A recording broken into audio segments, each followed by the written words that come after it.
Olá, eu sou o Padre Air José e mais uma vez estamos aqui para refletir juntos sobre uma passagem bíblica hoje tirada do evangelista Lucas, que vai nos ajudar na nossa motivação diária para os nossos projetos pessoais, para aquilo que nós normalmente vamos enfrentar ao longo desse dia, colocando diante de Deus as nossas alegrias, as nossas dificuldades, tudo aquilo, claro, que é muito importante para todos nós. No texto de hoje, eu gosto muito dessa passagem porque ela fala do segmento, como a gente já tinha conversado aqui, mas de uma maneira, aliás, de uma outra ótica. Quando Jesus diz assim: todo aquele que vem até mim e não odeia o seu pai, ou sua mãe, ou seus irmãos, ou seus parentes, e não deixa para trás tudo aquilo que é importante para ele, esta pessoa não é digna de mim, e muito menos do meu segmento.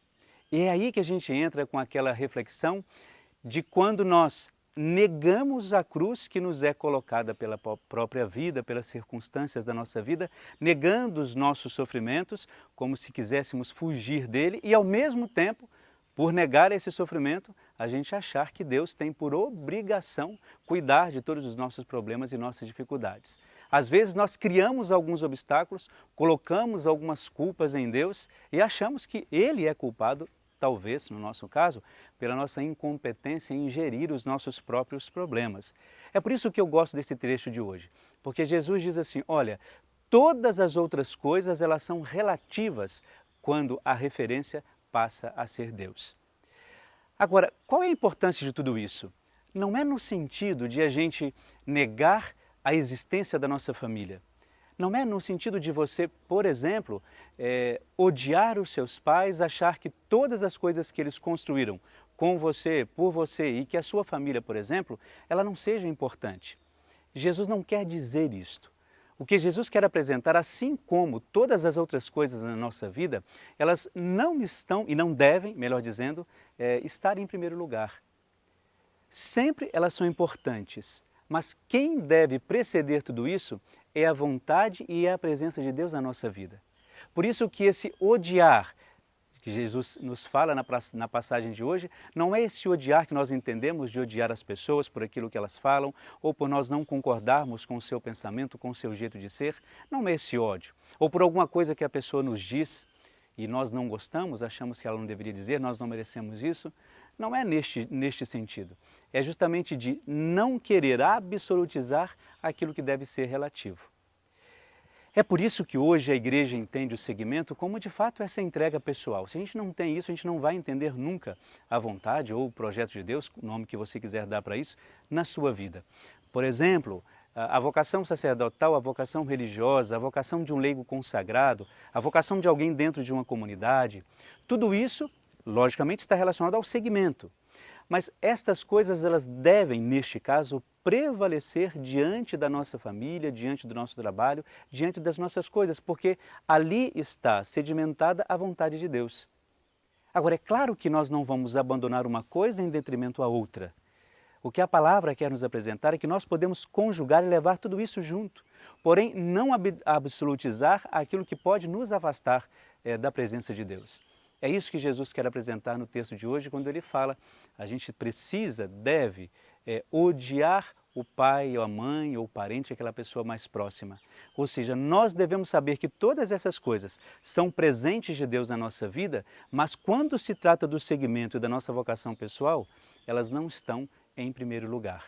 Não é você negar no sentido de não mais ir à sua família, mas é no sentido de você trazer aquilo que você conseguiu construir de bom na sua família, que é dado por Deus, para o seu trabalho de evangelização.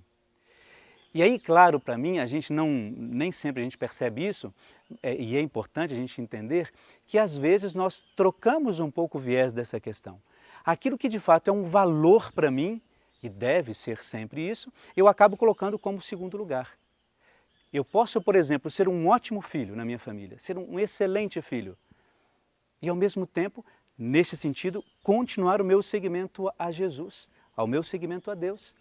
Eu posso ser um ótimo profissional onde quer que eu esteja e dentro deste trabalho eu viver plenamente aquilo que Deus pede de mim. Então, por isso que a gente, quando se trata do segmento, a gente tem que encontrar essa conjugação entre aquilo que eu acredito, aquilo que eu percebo que é dom de Deus na minha vida e, ao mesmo tempo, viver a plenitude disso onde quer que eu esteja. Eu acho que isso vai nos preparando até mesmo para os nossos relacionamentos interpessoais. A gente começa de fato a relativizar aquilo que precisa ser relativizado. E eu acho muito bonito quando a gente consegue fazer isso, porque aí você percebe, por exemplo, que os seus trabalhos dentro da comunidade não são um peso para você. Aí você consegue perceber que tudo aquilo que você faz, seja no seu trabalho, na comunidade, por exemplo, aquelas reuniões terríveis que demoram para terminar, mas que ao mesmo tempo ali está a força que Deus te dá para que você estabeleça relacionamentos melhores depois. As coisas passam a não ser fardo, porque você sabe qual é o objetivo que você tem dentro delas. E elas passam a ser para você aquilo que é o mais importante. Porque quando essas coisas se invertem, é sinal de que de fato alguma coisa não vai bem. A compreensão daquilo que Deus quer para você, você ainda não estabeleceu direito. Agora, existe um tempo para isso? É claro que não. A gente vai aprendendo isso ao longo da nossa vida, ao longo da nossa história. Nos relacionamentos que a gente tem, pelas pessoas que passam pela vida da gente. Eu acho isso fundamental, que para mim é o que eu entendo como a mais plena liberdade que a pessoa tem. Liberdade de amar as pessoas, liberdade de perceber-se como aquela pessoa que precisa crescer sempre, liberdade no agir, no falar. Você se despe de todo tipo de preconceito. Você acaba vivendo plenamente essa liberdade que Deus quer que você viva. E é aí que está exatamente esta questão de você odiar o seu pai, odiar a sua mãe, odiar a sua família, em função do reino de Deus, em função do seguimento. Entenda que não é abandonar as pessoas, mas é um abandonar-se nas mãos, e eu até diria, de uma maneira mais poética, no coração de Deus. Porque é isso que a gente é chamado a viver, e eu até mesmo digo, somos chamados a ser. Quando a gente começa a entender bem essas coisas, a gente percebe o quanto as coisas não se tornam mais fáceis, mas a gente tem muito mais discernimento sobre ela. Então, por isso, nesta nossa passagem bíblica de hoje, em que Lucas apresenta essa passagem de Jesus, diretamente ligado ao segmento e ao fato de a gente nem sempre estar sintonizado com aquilo que a gente diz e nos convida a ser um pouco mais retos nisso, que a gente reflita e pense, como é que a gente tem vivido isso, essa entrega ou esse abandono em Deus? Como é que a gente tem vivido esse odiar aquilo que é de fato relativo, aquilo que não tem tanta importância, para viver plenamente aquilo que é de Deus? Então, por isso, pense, organize-se, coloque diante de Deus a sua força. Claro, diante disso, vamos apresentar a Deus toda a nossa vida, toda a nossa força para que Ele nos abençoe sempre. Em nome do Pai, do Filho e do Espírito Santo. Amém.